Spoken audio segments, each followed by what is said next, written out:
but I can feel you. Hello ladies and gentlemen, and welcome back to the stream. My name, as you can see on your screen, is Benvarmeren, and my co-caster have left me, so I am on my own for the rest of tonight, for the semifinals and for the finals. And in this game we're going to have the Teamspeak crew on the blue side with Enigma Esports, the winners from the last game, on the red side. And we are already in the pick and ban phase, so let's take a quick look at the banned champions. So for the Teamspeak crew, they have banned out Gangplank and the Seer, and the thing about Gangplank right now is that he got nerfed because now he can only store 3 barrels, and this means that he has to be playing more conservative with his barrels. He's not going to be able to place a lot of barrels, and you have to make every barrel count. So for Gangplank, I'm not quite convinced by the ban, but on the blue side for Enigma Esports, they have banned out Lulu and Cillian. So someone like Lulu and Cillian are some strong bans in my opinion, because I know for a fact that Remick likes to play Cillian, and taking that away from him is very good, because this means that he won't have this ability power mage where he can revive other team members, and he's not going to have this strong mid laner, because Cillian can really be a bully, because his bombs can really do quite a lot of damage, because he has such high base stats from his kit. The last ban are also going to be Nidalee on the side of Enigma Esports, and for the Teamspeak crew it is going to be Poppy. And now we can see the first pick over on the side of the Teamspeak crew are going to be Katarina. So Katarina is out of a mage out of the meta. It's really I guess we can call her an assassin, because she's not really this control mage. She's just there to blow people up. So with Katarina you have a strong assassin in the mid lane, I guess we can call her. At least if she gets a few items, she's going to be very, very strong. But in Enigma Esports, their first picks of this game are going to be both Braum and Gragas. So now you have Braum, which is a strong support, and Braum can really enable these dives because he can get so tanky without really getting any items, and his concussive blows are so strong. And Gragas, he's a jungler we've seen rise in popularity because of Runic Echoes, and because he's just kind of tanky. I mean, he can get the CC Rod's Portal, which is an item that a lot of top laners and junglers are favoring right now because it is so strong. But moving over to the Teamspeak crew, they have picked up Lucian and Alistar, and if there's one support I really like, then it's Alistar, because he enables these dives. And for the Teamspeak crew, I know that they love to play around their mid-game power spikes. They all get this power curve where they just start to really build it out here in the mid-game, because that's the point where they get all the power spikes, and that's the point where they really feel comfortable. However, with Katarina, her power spikes really just lie whenever she's able to get a few items, which she normally gets from a few kills. So Lucian is strong all the time, because he just have this straight power curve where you get a little bump and a little bump and a little bump whenever he gets a few items. So Lucian is strong AD carry, and you can safely pick him because he's so safe in the lane. He's a lane bully, and he's also able to shut down Kog'Maw because of his lane bullying. But for Enigma Esports, their next pick is going to be Kog'Maw and Malphite. So now they have a strong initiator, they have even more appealing for the Kog'Maw, and they've gone for this protected Kog'Maw composition. But over on the side of Teamspeak crew again, they have all, now that they've seen the Kog'Maw, looked to really just focus target hits on the Kog'Maw. So Kog'Maw will have a hard time surviving if Rumble is also going to be locked in, because it's not going to be a Rumble jungle. But now we have a Lux, which is most likely going to be in the mid lane, and a Katarina in the top lane. So there's a lot of pick potential out to get Tiger's Head, and if they just catch him with any CC, if they catch him with Alistar, if they catch Kog'Maw with the Cocoon coming from Elise, then Tiger's Head is going to be dead, because the burst coming from both Lux and Katarina is so devastating, and Tiger's Head should never ever be able to survive that.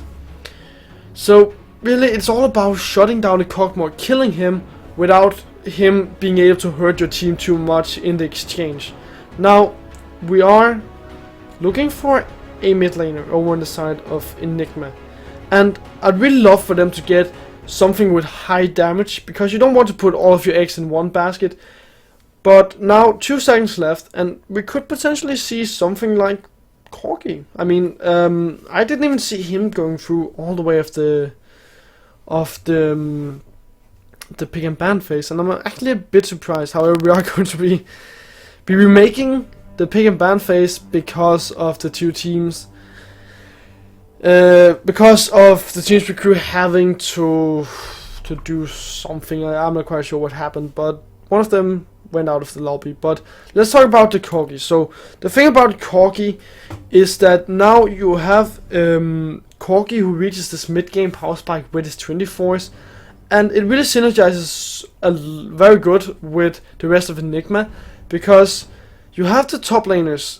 Sorry, not the top laners, the top lane and the jungle, who are these tanky frontliners that don't really have this specific power spike. It's really whenever they get some items that they start to really be strong. So for Corki and Kog'Maw, they synergize very well, because Kog'Maw, he has a very cheap item route where he just needs a Ginsus and a Rune's Hurricane. So once you reach those 2 items, he's going to have this power spike that's going to spike so hard, and for him to synergize with Corki, that's going to be very strong, because Corki is going for the 24s. So the mid game power spike for Enigma is very strong in their team composition, and it just has to play around their tanks protecting Kog'Maw and Corki. And if they can do that, I feel like they have a very strong chance of succeeding in this game, because on the other side, they are really relying on burst. And now I see what the problem was. It was a placeholder for the top lane, because Visek apparently didn't have Fiora, which Cubon wanted to play. So it's not going to be a Katarina, it's going to be a Fiora. So now you have a lot of burst in the Lux, and a lot of pick potential, because Fiora is not going to have a hard time of getting into the meat of Kog'Maw. And Tiger's Head, he's going to have a hard time in this game, but if played correctly, then I feel like Enigma Esports have the superior team composition. But the 3-minute delay period has been reached, and I'll take a short break. So when I return, I'll be in game with Enigma Esports versus the Teamspeak crew. So don't go anywhere, and go grab some popcorn and cola, maybe some cheese and wine, or some fruits if that is your desire. So I'll be right back.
Welcome back, ladies and gentlemen. We are now in game in this semi-final of this week's Go4LoL, and it is going to be between the Teamspeak crew on the blue side and Enigma Esports on the red side. Enigma Esports were the winners of the last game, and they are surely looking to grab another victory in this week's Go4LoL.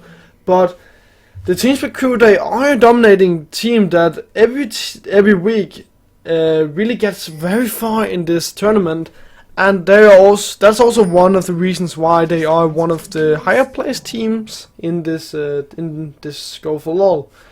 So both teams are looking to grab the victory and make it to the grand final, but it's not going to be very easy for either of the teams, because both teams, they are very strong and they know how to play around how to play around the map, play around the champions, because that's what the two teams, they are so good at, and that's why they have gotten all the way to the semi-final. So now the game are slowly getting up. And if we take a look at Tiger's Head's item, he has built a coal, so this means that he just wants to farm, really, and they have tried to look for this 1v2 lane, and that's what they have gotten, because now Enigma Esports, they are able to find the 1v2 lane where Tiger's Head is just able to farm as much as he wants, and we can immediately see that after Cubon spotted Tiger's Head in the top lane, Tiger's Head just ended up there, and Cubon immediately turned around. Now D-Lord is actually in the jungle, being a little bit of a pestilent and looking to steal the wolves away, but are not going to be able to do it because of him not having any ability that really can steal the wolves away. So this means that both teams are slowly moving toward their 2v0 lane, and we could be seeing a fast push slowly, because both teams, they are slowly pushing the wave. You can see, if we look at the top lane, minions are gathering up, same in the bottom lane, and this just means that both of the teams, they want to do a fast push, they want to take down the tower, and they want to get that small power spike of the gold that they get in the early game. So in a few seconds we should be seeing this fast push, and you can already see the top laners have joined their respective bot lane, and in the mid lane they're just farming away. But now junglers are also slowly moving towards their respective bot laners, and for the Teamspeak crew, with them being in the bottom side of the map, they could easily rotate over to the dragon if they desire to, but I'm pretty sure they could also keep pushing, because right now they are very far ahead, because Enigma Esports, they have only really just gotten to that point where the tower has half its health left, and for the Teamspeak crew, the tower have just went down, but they're not going to keep pushing, because they want to send their bottom laner immediately to the top lane in order to retaliate the tower and get another tower. So really, Tiger's Head's a little bit cheeky. He's going to stay there, so he's also going to get some of the global gold. Sorry, everybody's going to get the global gold, but he's also going to get a little bit of the local gold. And now, I really like this decision, because Tiger's Head are the bread and butter for the bread and butter for Enigma Esports. So with them getting that gold over to the side of Tiger's Head, that means that he's going to have enough to pick up a pickaxe, and that's already one of the components for the Ginsos. So right now he only needs a blasting wand plus, I think it's around 1,000 gold, and then he has his Ginsos, and that's really the first power spike of his. and then he only needs the Rune and Hurricane to really to get that power curve going all the way up. But both of the respective bottom laners are moving to their to the opposite lane of where they just took a tower. So, as I've already said, both of the bottom laners, they want to get another tower, and they want to be the team getting the lead in terms of goal. Because if you don't take, for example, the top tower here, if Teamspeak crew didn't take the top tower, then they would fall behind, because Enigma Esports would be taking the bottom tower. So a good decision for both of them, and they're reading each other like an open book, and that's really the way to do it. Now again, Enigma Esports, they haven't really prepared the wave in the right way, so they are losing out in terms of momentum onto the towers, because the tower is already going down for the Teamspeak crew, and they can just keep pushing, because Enigma Esports, they don't have the momentum with them. They are still so far behind in terms of pushing this wave. So unless Enigma Esports find a way to really push the tower very fast and then go to the top lane to kick Teamspeak crew off of it, then they're going to have a lot of trouble. And you can already see teleport coming in. So this is going to be the Teamspeak crew taking the lead and the momentum here in the early game, because now they have 1 tower to 2. Sorry, 3 towers to 2, and they are now in the lead in terms of gold, because they simply just outplayed their opponent in terms of pushing potential. And for Enigma Esports, they just had to try and push the waves faster. But Cubone were in the bottom lane, where were killing the minions, so they weren't really able to kill the minions in that way. And now Visek Elite is in a lot of trouble. Body slam going on to him, but he's taking a lot of damage from Knight and Stinson. And Visek, you're in trouble, mate. Stinson flashing after you, and that's the first blood going over to Stinson. Stinson, very beautiful played, and with the Boots of Swiftness, not really having any trouble keeping up with Visek, despite the Boots of Swiftness being nerfed here in the last patch. No, not the last patch, 2 patches ago, in patch 6.3. So Visek goes down to first blood, and now, despite the Teamspeak crew getting actually a tower more than Enigma Esports, they have now not the lead anymore, because of that first blood. And a lot of the gold also keeping up for the Teamspeak crew are in the mid lane, where they have a lead of around 10 CS. So really, there's a CS advantage developing in the middle lane. But it doesn't matter too much, because Corki is slowly getting to his 24th point, and that's the point where I've talked about this in the pick and ban phase. That's the point where he wants to really turn the heat up and wants to be pouring all of his damage out onto the map, if we can put it like that. And now Stinson is moving a little bit around the bottom lane, but can't really get in and put down a body slam.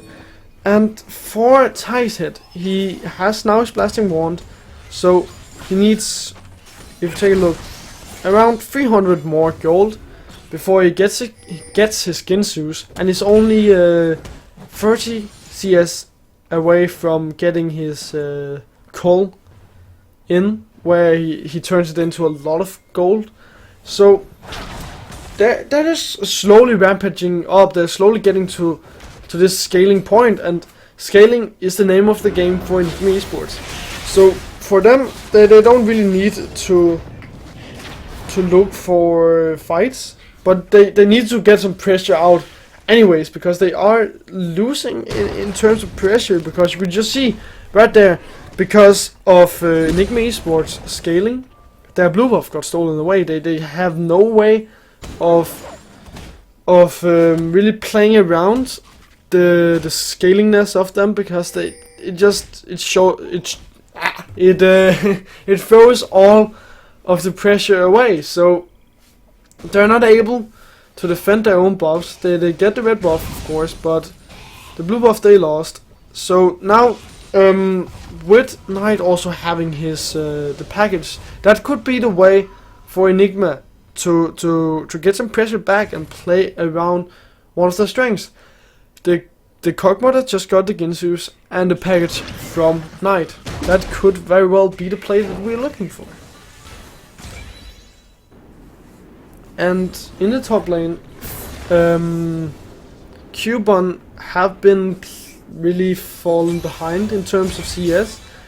He is behind 20 CS, but getting a lot of farm now that the minions are pushing towards his tower, and that's good for him because he has to find a way of dealing with repos, split pushing. Now the Bipo have a Sunfire, and the Sunfire have been buffed in patch 6.2, I think, 6.3.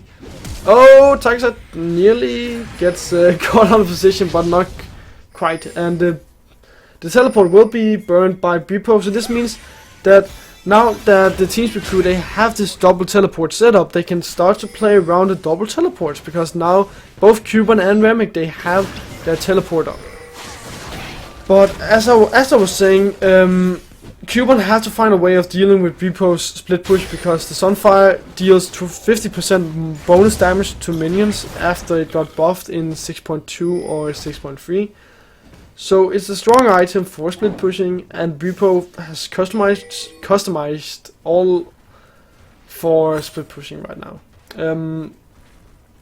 But yeah, the thing is also Cubon, he's going for either Ravenous Hydra or Titanic Hydra, but you can no longer switch between it, as they got removed the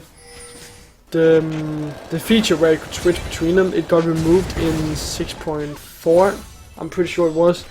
So now you have to really take the choice between getting the Ravenous Hydra or the Titanic Hydra, because you can't just change them for free. So you have to know which item you want at this stage, and you want to know if you want to go for the later stages with the tanky build, or if you want to go for the early power spike.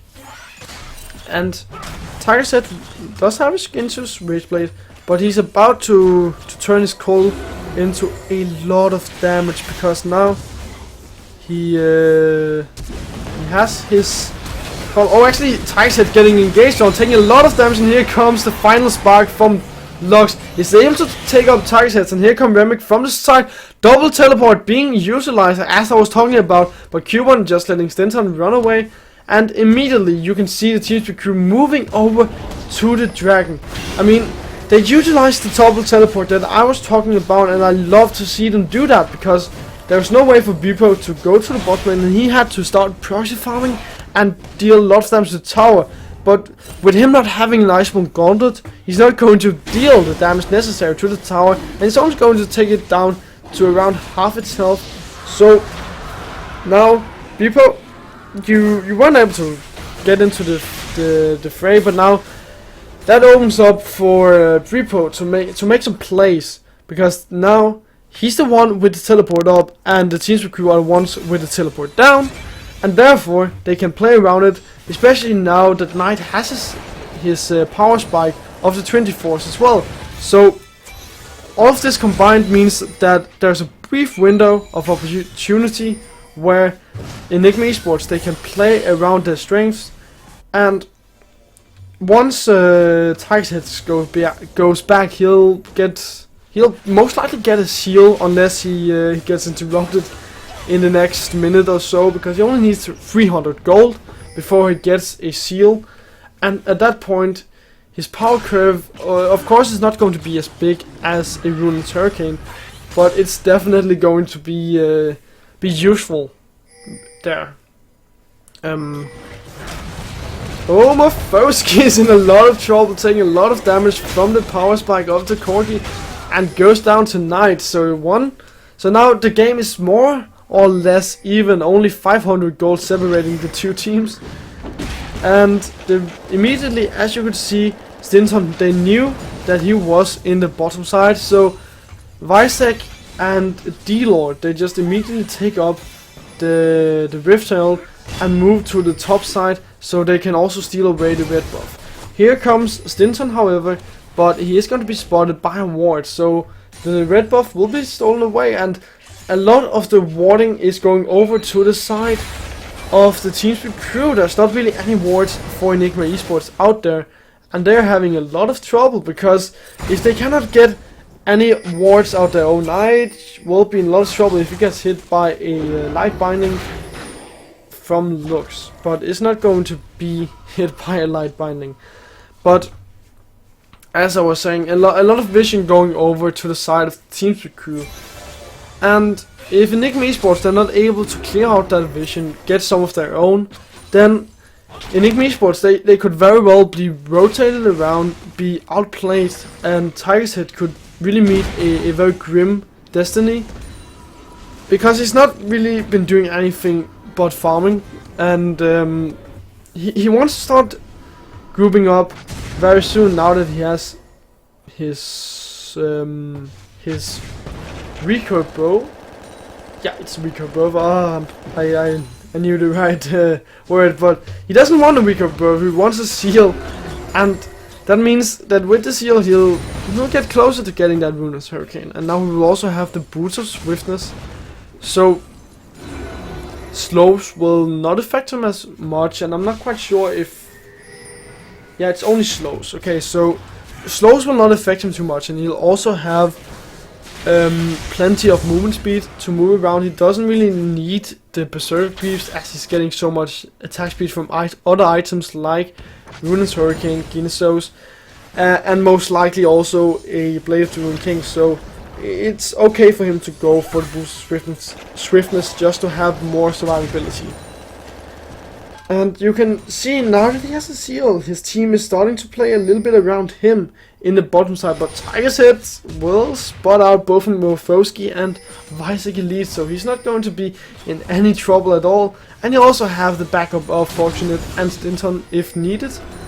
But it's a big wave consisting of caster minions in the bottom lane, and if they get onto the tower, then that tower is surely going to take quite a lot of damage if Tiger's Head were also there.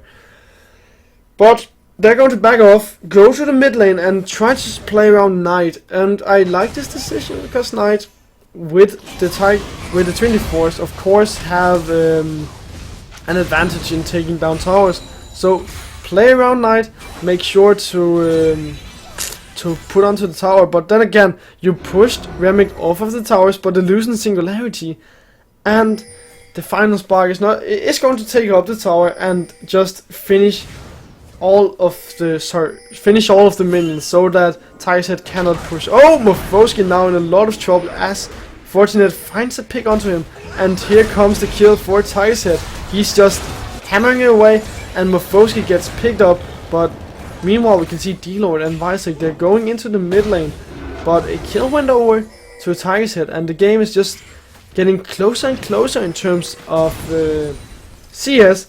And we can also see that now Enigma Esports, they have the Tracker's Knife and the Sidestone, and they're finally getting some vision around the map, and especially a lot of vision around the bottom side, where Tiger's Head is always. Tiger's Head, if he can just keep safe with all the vision that he have and all the knowledge he gets from the vision, then it's not going to be in trouble. But now Remick, we can see him taking a lot of damage, but 2 targets being caught under the tower, actually 3 targets, and they are all very low. Cuban gets his teleport in, but are not able to do anything, and now Stinton is in a lot of trouble as there are 4 members looking for a pick onto him. Stinton taking a lot of damage from Cuban with that Grand Challenge being popped. Stinton might not be able to get away, I'm not quite sure. Jumps over to the Baron, but here comes D-Lord. And Stinton, I'm not quite sure you will be allowed to get away, because here comes Remick as well. One losing Singularity will be able to pick up Stinton. And another kill going over to the side of the Teamspeak crew. And they have such a good opportunity to pick up the mid lane tower as well, because there are no wave clear. So a kill and a tower going over to the Teamspeak crew. Now they are in the lead. They have nearly 2,000 gold. And they immediately move towards the dragon as well, picking up a lot of objectives off of 1 kill. So with them getting the second dragon, they will be able to get the Dragon's Wrath, which is the second stack, and instead of being 15% damage to turrets and buildings, their basic attacks will now burn turrets for a small amount of damage over a few seconds. But in the end, I'm pretty sure they also got the blue buff. So many objectives, so much going over to the side of the Teamspeak crew, but in the end they just give over a kill to Enigma Esports, as Visek Elite got caught out of position by Bripo with that unstoppable force, and now Remick is caught off of a way to get to the mid lane turret, but the final spark will still clear out the minions. So Knight and Tycehead, they have to wait for the next wave to come in and take the tower, and this looks like it will be the tower in the mid lane for Enigma Esports. And now the game, despite the Teamspeak crew getting towers, getting dragons, even getting a blue buff and some kills, are still very, very even. And Tycehead is also getting closer and closer to the Runa's Hurricane. I mean, he could sell the coal, yeah, it's worth 180 gold, so he could sell that, and then he could get the Runa's Hurricane if he doesn't have enough gold right now. I think he has enough. Once he goes back, he has over 1,000 gold. So yeah, now he has the Runa's Hurricane and the Gunsu. So a huge power spike being reached by Tycehead, and now they just have to play around Tycehead and Knight. You just have to protect those two, because those two can carry you all the way if played correctly. And Bripo is also really looking to just keep on split pushing. Sunfire, Iceborne Gauntlet, all of these items just empowers his split pushing. And if he can keep split pushing, and once he gets his teleport, he's also able to join fights whenever needed. But then again, the Teamspeak crew, they have double the teleports, so they are also able to make a huge play around the map. Maybe even, I mean, they could even teleport to the top lane. I'm pretty sure it's not a blue ward. Oh, it is blue ward. Okay, so they cannot teleport to the top lane and cut off Tycehead, his escape route. Cannot do that, but they could have done that if they had a teleport there, but are not able to. And you can immediately see Tycehead, now that he got a couple of gold, he was able to go back and grab a QSS. So even if he gets caught by a Night Binding from Remick, a Cocoon from Visek, or the Grand Challenge from Cubon, he's just going to be using the QSS, and then he'll be able to stay safe forever. And the Enigma Esports, I mean, for the Teamspeak crew, they have to be worried. They are in a worrying trend of letting Enigma Esports scale their way out of there. Of course, they still have a lot of burst and a lot of ways to really kill the targets of Enigma Esports, but they are scaling, and someone like Bripo can only get stronger and stronger. Tycehead will only get stronger and stronger. Even Knight is customizing for the late game with the Infinity Edge and the Trinity Force. But now they're fighting in the bottom lane. Bripo taking a lot of damage from Cubon, but now Bripo actually turns it over to Cubon and picks up the kill. Oh, the Iceborne Gauntlet is really doing a lot of work for Bripo, and immediately you can see that Enigma Esports, they are hovering over the Baron. They want to do some Baron dances, and they have 3 pink wards there. They want to start up the Baron, or they also want to be really be trapping the Teamspeak crew if they come close to the Baron. Here comes Tycehead and Bripo with the teleport is going into it, but the Teamspeak crew, they have 4 scrying orbs, so they will never be caught by surprise, and they still have 2 scrying orbs left. Actually, the Baron will be started up by Enigma Esports, and here comes 1 teleport from Cubon, a line binding onto Fortune, and he's taking a lot of damage. There's no unstoppable force coming from Bripo, all of the carries on the side of the Enigma Esports are taking a lot of damage. People are being taken down by the Grand Champs. Cuban is on a roll, double kill for Cuban. And the last 3 members on the side of Enigma Esports are very low. Could Cuban maybe get a pentakill? I mean, he just got a triple kill, an official triple kill. Morfoski picks up a kill, and it's also going to just be a triple kill for Cuban. But with everybody being down on the side of Enigma Esports, the Teamspeak crew will immediately go over to the Baron, and they'll start up that. They do not have a jungler, but there's 10 seconds before anybody on the side of Enigma Esports respawns. So this is going to be Baron for the Teamspeak crew, and I'll just let the pictures do the work. Look at it, it's going down. But yes, despite that ace and the Baron going down, it's still very, very close. Only 4,000 gold separating the 2 teams. And the problem in that last team fight was really that Tiger's Head weren't able to just stand still and utilize all of his damage, because Cuban were already in the backline. There were no unstoppable force from Repo either, so it was a very greedy engage from a greedy start of the Baron for Enigma Esports. Now Visek will pick up the dragon, but will pay with his life, and unfortunately it is Fortunate that picks up the kill. But the problem about the fight was that just that, as I said, Cuban were in the backline and Tiger's Head weren't able to use his power spike, because he had to keep kiting, he had to keep getting away from Cuban, and that's not the way you want to play Kog'Maw. So we have to look for a fight where Tiger's Head is able to not kite. He just has to stand still and let Kog'Maw do the work for him. Really, it's that easy. There's really nothing else he has to do.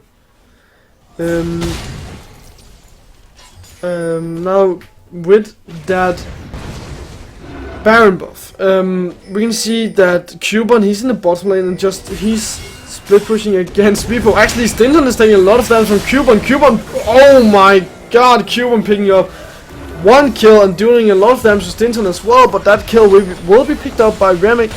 And now 2 kills going over to the side of the Teamspeak crew, and this game is slowly spinning out of control for Enigma Esports, as they just lost 2 kills, they lost 2 towers, now they will also lose an inhibitor. And it looks like the Teamspeak crew, they aren't done yet. They want to keep pushing, they want to end it already. And with no unstoppable force, there's no way for the Enigma Esports to get people off of this tower except to use the big package, and that's not going to be very effective as 1 tower goes down. But here comes Repo and Stinton, and the Teamspeak crew, they know they have to back off now that the frontliners are back, because that means that an unstoppable force could come there and potentially turn out this game. But in the end, Enigma Esports, they lose 3 towers. They lost 1 Nexus turret, and they lost a inhibitor as well, and that was a bottom inhibitor as well. And now the Baron is the next. It is the next objective coming up. So for Enigma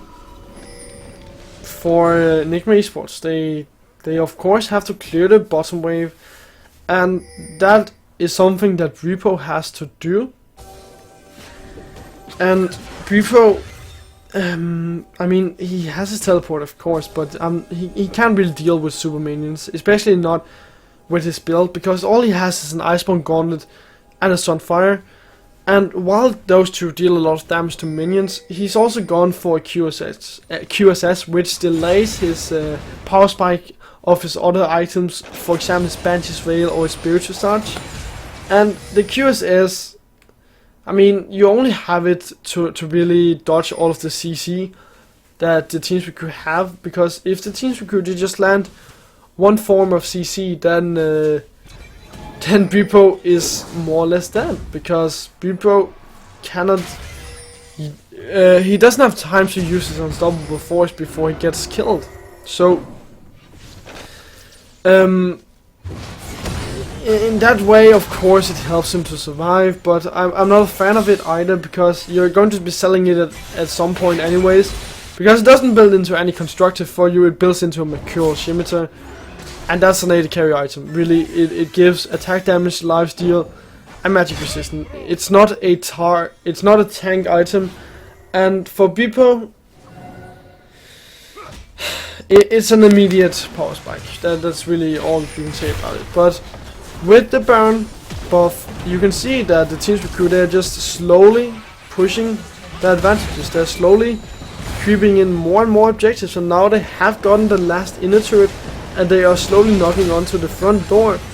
But it's hard to really get there with all the wave clear that the Enigma Esports have, because Knight and Tyset, they can easily really clear the waves, because Knight, rockets and phosphorus bomb will just burst down the minions, and Tyset, once he racks up a stack of his Ginsus, then waves will just disappear.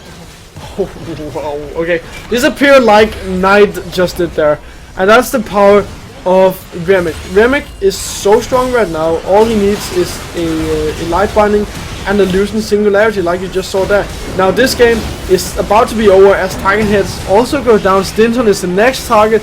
Beepo taking a lot of damage as well, but here goes Stinton down, and everything is crumbling in the hands of Enigma Esports as the Teamspeak crew, they have secured their win with this surrender coming out from Enigma Esports. Again, turning the walls up once they reach the mid-game power spike, just making sure that they are here to win the game. Now, a small break before we get into the finals of this week's Go4LoL, so stay tuned and don't go anywhere.